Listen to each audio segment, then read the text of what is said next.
ಈ ರೀಸನ್ ಇಂದ ನಮ್ ಕುರಿ ಸಾಯ್ತ ಅಂತ ಅನ್ಕೊಂಡಿರ್ಲಿಲ್ಲ. ಇವತ್ತು ಡೇ 4.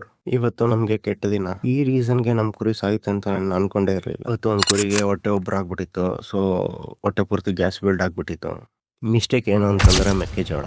ಸೊ ಮೆಕ್ಕೆಜೋಳ ತಿನ್ಬಿಟ್ಟು ನೀರ್ ಕುಡಿದ್ರೆ ಹೊಟ್ಟೆ ಒಬ್ಬರ ಬರುತ್ತೆ. ಹೊಟ್ಟೆ ಒಳಗೆ ಜೋಳ ಸ್ವೆಲ್ಲಿಂಗ್ ಆಗಿ ಗ್ಯಾಸ್ ಫಾರ್ಮ್ ಆಗೋಕೆ ಶುರು ಆಗುತ್ತೆ. ಸೊ ಈ ರೀಸನ್ ಇಂದ ಅದಕ್ಕೆ ಉಸಿರಾಡೋದಕ್ಕೆ ಆಗೋದಿಲ್ಲ. ಸೊ ಅವೆಲ್ಲ ಒಂದೇ ಗಂಟೆಯಲ್ಲೇ ವೀಕ್ ಆಗೋಕೆ ಶುರು ಆಗುತ್ತೆ. ನೈಟ್ ನಾರ್ಮಲ್ ಆಗಿತ್ತು, ಮಾರ್ನಿಂಗ್ ತಗೊಂಡೋಗೋ ಅಷ್ಟೊತ್ತಿಗೆ ವೀಕ್ ಆಗ್ಬಿಟ್ಟಿತ್ತು ಪೂರ್ತಿ. ಡಾಕ್ಟರ್ ಹತ್ರ ಕರ್ಕೊಂಡು ಹೋಗೋ ಅಷ್ಟೊತ್ತಿಗೆ ಅದು ಆಲ್ರೆಡಿ ಹೋಗ್ಬಿಟ್ಟಿತ್ತು. ಇವತ್ತು ಒಂದಂತೂ ಗೊತ್ತಾಯ್ತು, ಯಾವುದೇ ಕಾರಣಕ್ಕೂ ನೆಗ್ಲೆಕ್ಟ್ ಮಾಡಬಾರ್ದು ಅಂತ. ಇವತ್ತು ಇಂಪಾರ್ಟೆಂಟ್ ಲೆಸನ್ಸ್ ಏನು ಗೊತ್ತಾಯ್ತು ಅಂದ್ರೆ, ಮೆಕ್ಕೆಜೋಳ ಬೀಜ ಹಂಗೆ ಕೊಡಬಾರ್ದು, ಅದನ್ನ 2 ಪೀಸ್ 3 ಪೀಸ್ ಮಾಡ್ಬಿಟ್ಟೆ ಕೊಡಬೇಕು.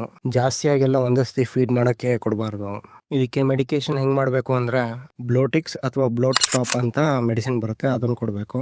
ಮೆಡಿಸಿನ್ ಇಲ್ಲ ಅಂತಂದ್ರೆ ಜೀರಿಗೆ ಜೊತೆ ಬಿಸಿ ನೀರನ್ನ ಮಿಕ್ಸ್ ಮಾಡ್ಬಿಟ್ಟು ಕೊಟ್ರು ಒಳ್ಳೇದೆ. ಇಲ್ಲ ಅಂದ್ರೆ ಸ್ವಲ್ಪ ಹರಳೆಣ್ಣೆ ಕೊಡ್ಬೋದು. ಆದಷ್ಟು ಅದನ್ನ ಸ್ಟ್ಯಾಂಡಿಂಗ್ ವಾಕಿಂಗ್ ಅಲ್ಲೇನೆ ಬಿಡೋದು ಒಳ್ಳೇದು. 6 ಗಂಟೆ ಜಾಸ್ತಿ ಅದನ್ನ ಫೀಡ್ ಮಾಡೋದನ್ನ ನಿಲ್ಲಿಸ್ಬೇಕು. ಬಟ್ ಏನೇ ಆದ್ರೂ ಲೇಟ್ ಆದ್ರೆ ಒಂದೊಂದ್ಸತಿ ಸೇವ್ ಮಾಡಕ್ ಆಗೋದಿಲ್ಲ.